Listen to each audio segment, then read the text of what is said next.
If you have employee equity, you could face a big tax bill in the future.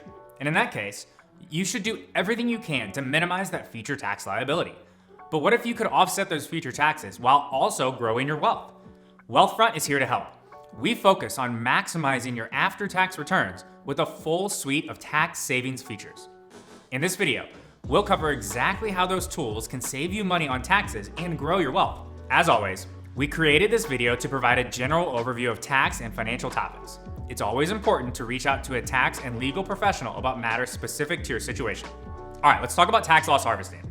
Tax loss harvesting is a service offered by Wealthfront at no extra cost that can help you offset some of the gains from your employee equity and lower your tax bill as a result. Here's how it works. When an investment in your Wealthfront portfolio declines in value, meaning that it's currently sitting at a loss position, our software can sell that security, recognize the loss, then reinvest the cash right away in another security with similar features. The goal is to leave your portfolio with a similar risk structure so your portfolio still provides the diversification that you started with. Tax loss harvesting is available in all taxable investment accounts at no extra cost, and it checks for opportunities to harvest losses daily. No matter whether the market is up or down overall, our software looks for ways to help save you money on taxes. And on average, our tax loss harvesting added an extra 1.8% to our clients' after-tax returns. So how can you use those harvested losses? Taxes on your equity can come in a variety of forms, so we'll go in depth on this in a little bit. But to better understand how you can use harvested losses, let's give a quick overview of this. All forms of equity incur some form of taxes when you sell that security. The tax rate that you pay usually depends on how long you've held that stock. Beyond that, if you have RSUs, these are taxed as soon as they vest and become liquid as well. If you have ISOs, incentive stock options, exercising your options is not a taxable event for regular tax purposes, so you're usually only taxed on the sale. If you have NSOs, you will be taxed at ordinary income rates on the difference between the exercise price and the current fair market value when you exercise. And if you have ESPP, you are only taxed when you sell the stock. You can apply your harvested losses to offset short-term capital gains and long-term capital gains. You can also reduce your taxable ordinary income by up to $3,000 per year, or you can carry forward your tax losses to future tax years. Let's go through these in more detail. For tax purposes, it's helpful to understand the difference between unrealized gains and realized gains. An unrealized gain is a potential profit that just exists on paper. It's an increase in the value of an asset or investment that you own but have not yet sold. For RSUs, stock options, and ESPPs, a capital gain is not realized until you sell that stock.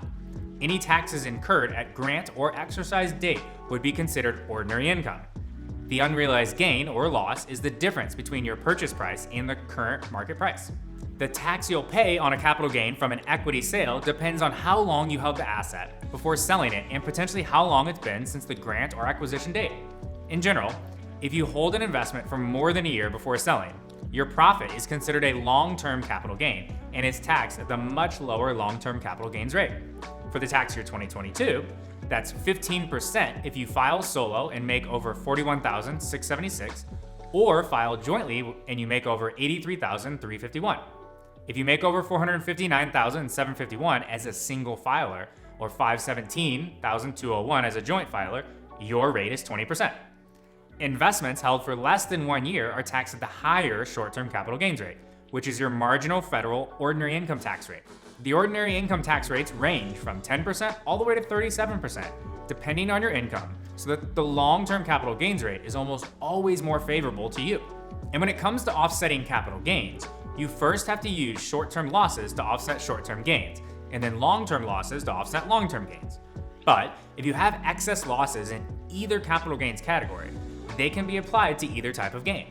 This is especially valuable when you have excess losses to offset short-term capital gains, as those are taxed at the much higher ordinary income rate. If you've offset all the capital gains available and have excess losses, you can also offset up to $3,000 in ordinary income each year.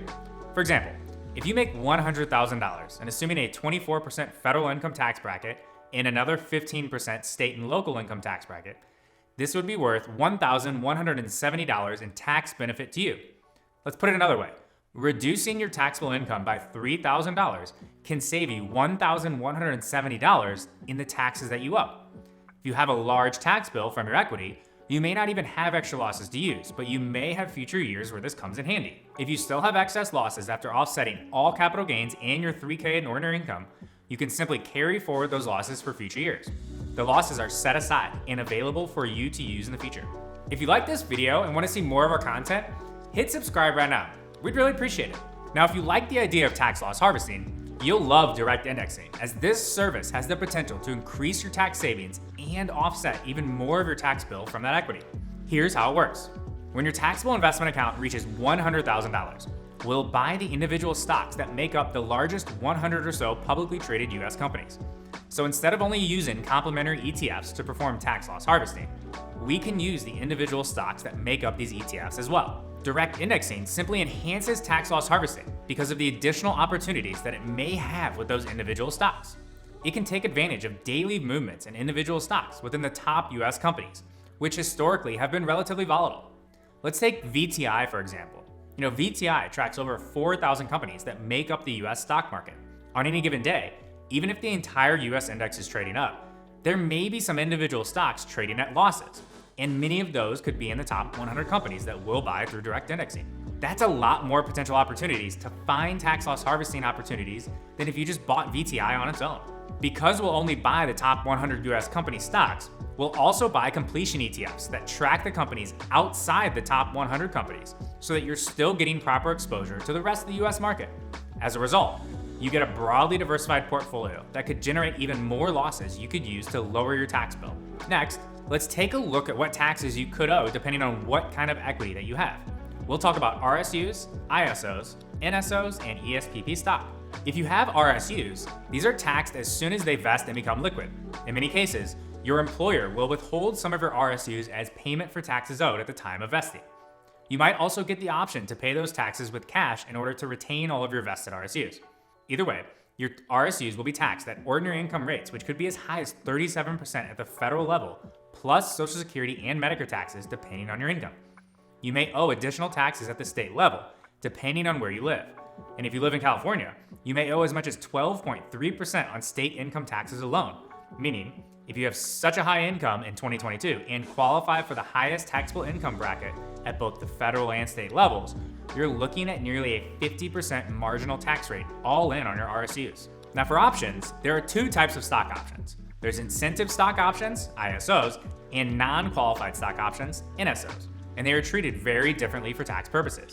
If you have ISOs, exercising your options is not a taxable event for regular tax purposes. You just want to be aware of the alternative minimum tax, which we will not get into in this video, but let us know in the comments if you'd like to see a video on this later. ISOs are only taxed when you sell your stock post-exercise. The time frame since your grant date and exercise date will then determine your taxes here.